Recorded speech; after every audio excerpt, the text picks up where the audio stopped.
This is the first time we've spoken since since you have won your election. So first of all, congratulations for that. Thanks. And Happy New Year. Happy New Year. Yeah. And thank you so much for taking the time to talk with me today. I really appreciate it. The main reason why we're talking is tariffs. You yesterday you announced that you are proposing a 10% across the board universal tariff. Talk to us a little bit about what that might entail. Yep, sure. So this was a campaign promise of President Trump. It's something I introduced last year and had been working on for most of the year. A lot of people probably don't know it takes often like 4 or 5 months, maybe more, to actually prepare a bill, get through all the details and actually get it drafted. But it is not a new idea that the president has put forward. There are people that I have read who talk about, former journalist William Greider, if you've ever heard of him, who have talked about, even over 10, 12 years ago, a need for us to enact something like a 10% tariff in order to protect domestic manufacturing, which we all know for at least our lifetimes. The story is we're losing it. It's going overseas, right? Tariff at the end of the day is all about getting at our trade deficit, which currently runs over $1 trillion a year. It means we're importing $1 trillion more goods than we're exporting. And I think that's a problem. And for people who might not be aware, what is a tariff and how will it maybe impact what they're seeing at the different stores? Yeah, people are going to hear a lot of different things, right? Economists, all of who have been trained to think based upon the economic model we've been using for 4, 5, 6 decades, think that tariffs are bad. The way I look at it is after World War II, we were the only mass producer in the world, right? The rest of the world was basically destroyed, or the industrial world, and it made sense that we would want people to throw down trade barriers and we would export American goods. That's not the world that we live in anymore. Economists largely will say that this is going to be a sales tax, they call it. I think that is not an accurate depiction of what happens. And first of all, Trump put tariffs in place in 2017. I didn't hear anyone in 2019 saying that we had an inflation problem. That was after COVID, the way it pinched international supply chains. It was a lot of spending, both by Congress and the Fed, under both the Trump administration and Biden administration, but it wasn't related to the tariffs. And I think it's important for people to understand that the Biden administration did not remove the Trump tariffs, which should be an indication to you when you have a Republican president replaced by a Dem president, leaves a policy in place. It's a good bet. There's a reason for that, and it would be because it's good for the country. Essentially, importers are going to have to pay at the border when their goods come through our ports. The people who help handle and are actually bringing that in may as well, but it's just not true that they're going to pass off all of that cost onto the shoulders of the American consumer. And if they do, by the way, then we have other options to include American-made goods. Yeah, absolutely. The more of us that buy American-made goods, the more they can drive down their prices. That is definitely how supply and demand and the entire economics works. Another thing that recently happened, you were appointed to the Natural Resources Committee. Yeah. Talk to me a little bit about how you plan on utilizing that position in the committee to maybe making some changes, making some improvements that will help the state. Sure, happy to do that. And I have one more point I want to make about tariffs. But yeah, you want to circle back? No, we can go forward. Yeah. Back in 2019 when I first came into office, and Trump's tariffs, were about a year to 2 years old. We had a manufacturer in Maine who was reaching out to the entire delegation saying, "I'm being hurt by tariffs because I'm importing a kind of wooden dowel type piece from Asia, and the prices have gone up for me, the manufacturer, and it's just not possible for me to get this particular widget that I need domestically." Well, like 20 miles south of where this manufacturer was in Industry, Maine, was a manufacturer who made wooden dowels. in Industry Maine, employing about a dozen to 20 or so people. And it's like, well, actually, you could buy from your neighbor here in Maine and support their business with your business. And then you're supporting 20 jobs right here in Maine. Those are good paying jobs. And if we lost those jobs, then they're probably going to get lower wage work, which means they won't have money in their pocket to buy your goods either. Like, this is the way that it all works. Is like, we got to have a complementary domestic system where we're supporting good paying jobs, and then people can afford to buy your quality made American products. We've gotten away from that, like my entire lifetime. And I think we've just accepted that this is the way it has to be, and I don't think it has to be. We can choose a different approach. And that's what is at the heart of my tariff bill. On natural resources, my prime committee is Armed Services, where I intend to stay. I don't think I would ever leave that committee unless it was to go onto like appropriations, where I could have a big impact on our defense budget and places in Maine where that really matters, like Bath Iron Works and our shipbuilders, and just important for the nation's security. But like on natural resources, I made that move somewhat reluctantly. I've been on the Small Business Committee for 6 years, and I think that's a really important committee. But I wanted to go into natural resources where I could focus on fisheries-related laws. For the 6 years I've been in Congress, the lobster fishery has faced round after round after round of new proposed regulations. And at the end of the day, those regulations grow out of laws that were made by Congress. And this is the committee where I can have an impact on that, and not just fight to block regulations, as I have been for 6 years now, but hopefully proactively try and tweak those laws so that they're better suited. And I think more realistic for the way life really is out on the water and what it's like for those fishermen. Absolutely, and you mentioned Armed Services Committee. Obviously, the House doesn't really have a whole lot of say when it comes to the nominations of cabinet members or confirmations of those cabinet members. But if confirmed, obviously, you would be working with Pete Hegseth as Secretary of Defense. Share maybe some of your thoughts surrounding that. Obviously, he, like us, is veterans. He was a major, so not a general like you typically see with the SecDef positions. Yeah, that doesn't concern me as much. I think it was back in Obama's first or second term, I can't remember, where he put forward a former senator from Nebraska. I'm forgetting his name off the top of my head. Chuck Hagel, right, for SecDef. Mm-hmm. And the criticism launched by the Republicans was that he was unqualified to handle the Pentagon because he was just an enlisted guy, right? And I thought that was so condescending. So I don't think you need a star on that collar when you leave in order to be qualified to lead as SecDef. I'm not saying that it's necessarily a bad thing, although I voted against the waiver for the sitting SecDef, because I think it's pretty important, like the concept of civilian control of the military.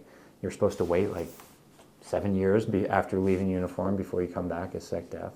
I didn't want to waive that.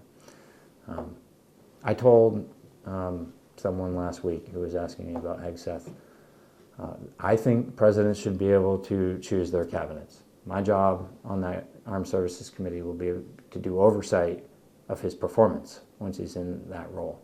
And absent something, let's say, like in the FBI report that suggests that he would be a risk to national security in that position, I think he's probably going to get confirmed, and I'm okay with that. How we view how he does the job begins on day one. Absolutely. We are in the 119th Congress. It is a Republican-controlled trifecta down there in D.C. with both the House with very narrow majorities and in the Senate as well. And then we're just days away from, obviously, President Trump being sworn in again. Talk to me about some of your priorities. What are some of your priorities going to be in this Congress for the next 2 years? Well, obviously, I just introduced this tariff bill. I think the president's going to do that through executive action, executive orders. I don't know exactly what the details of his decisions will look like. And that doesn't mean that Congress couldn't choose to legislate tariffs and put them into law. And we probably should, because I think increasingly we give too much kind of deference to the executive branch, no matter who the president is. But the lobster gauge increase that I opposed, and I think it was last summer or fall that they delayed its implementation from January 1 to July. And of course, our director or commissioner of marine resources just said Maine's just going to pull the plug on that, but has warned that the Department of Commerce, the federal department, could choose to take action for non-compliance with the recommendations of the Atlantic Atlantic States Fishery Commission. And one thing I'm looking at is why do we give them so much power over what Maine does? 90% of the nation's lobster catch comes from Maine. So why are we letting other Atlantic states tell us how to handle our fishery?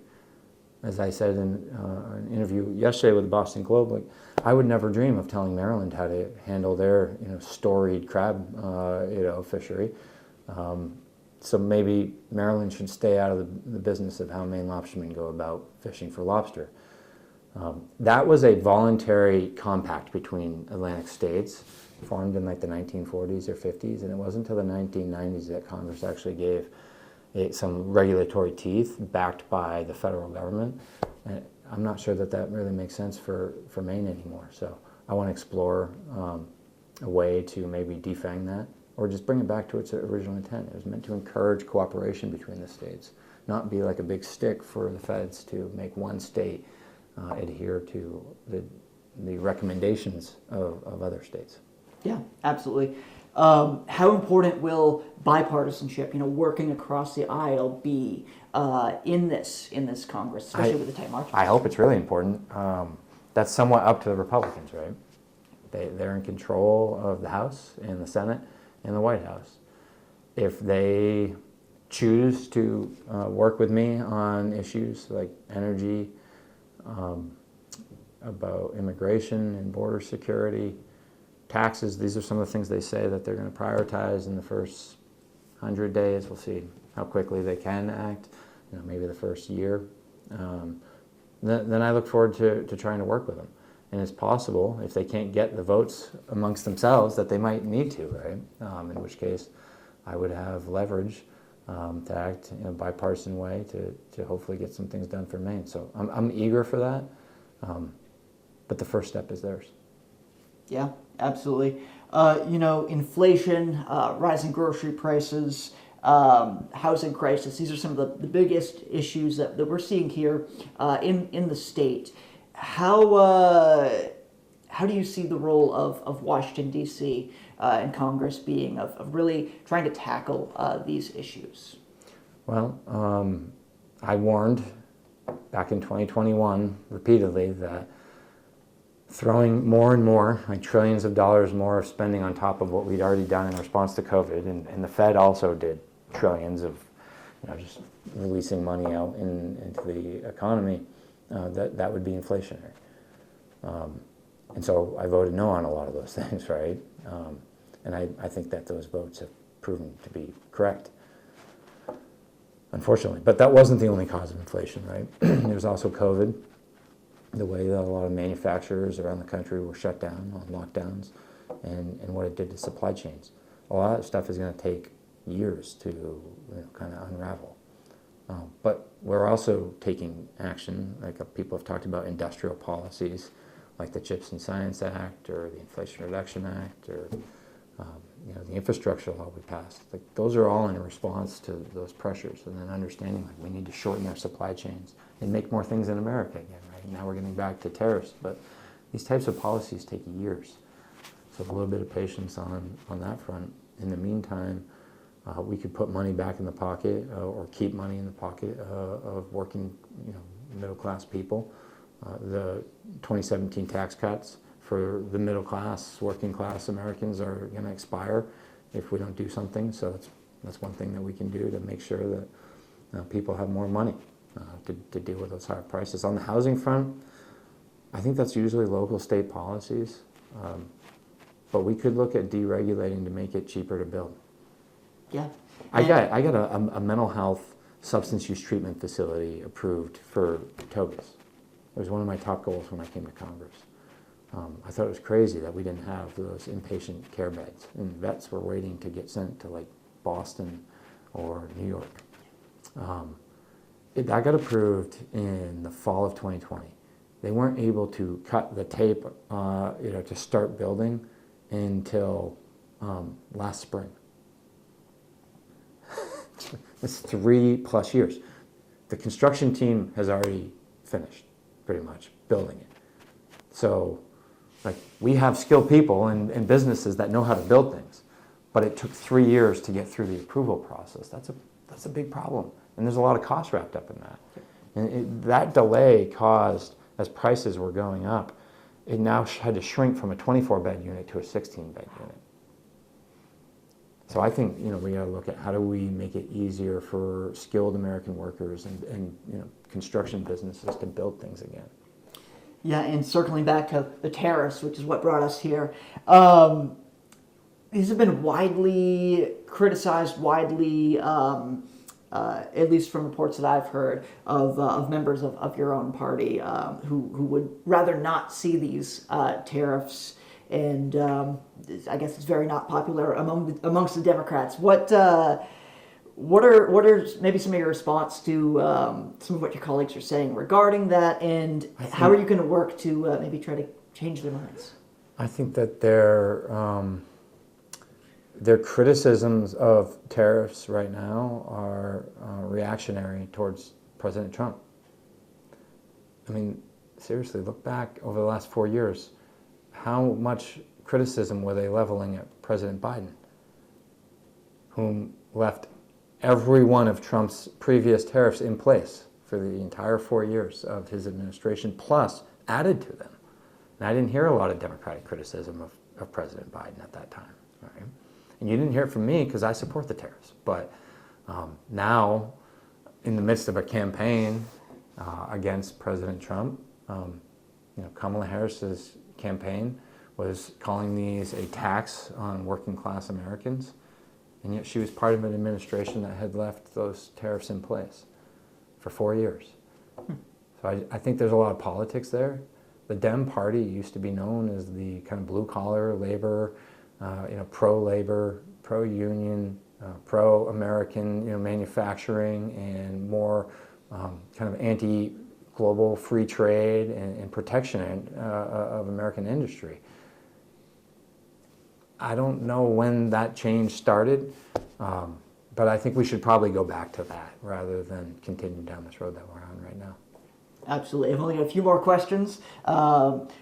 2026 obviously is still a year away. We're in the last eligible term for our current governor. There are a lot of names that are being floated about to run on both sides of the aisle, and yours is one of them. Obviously, it's too soon to say anything, but wanted to kind of gauge your interest. If that's something that you thought about, was actually throwing your hat into that ring for 2026. It's a possibility. You got to ask yourself, what do you have to offer before you pursue a job like that? Obviously, it's a big deal to be the governor, the head of a state. But for me, that conversation starts with my wife and thinking about our family, our young kids. It's something I'll weigh against the good that I'm able to do in Congress today. And a little self-reflection on what are the skill sets that I bring to bear and what do I have to offer the people of Maine's 2nd District in Congress, or potentially the people of Maine back here. Another possibility, don't run for anything. Maybe do something else. I don't know. I take the job that I'm doing really seriously today, and it takes a lot of work to pursue some of these goals I've talked about, like those that I'll be looking at for our fishery, doing that work on armed services and other things. So I'm not in any hurry. It's interesting to me. Like, I have heard it reported that I'm almost certainly running for governor. I've heard it reported that I'm almost certainly running for the Senate. I think the most likely option right now is that I'm running for re-election for the House of Representatives.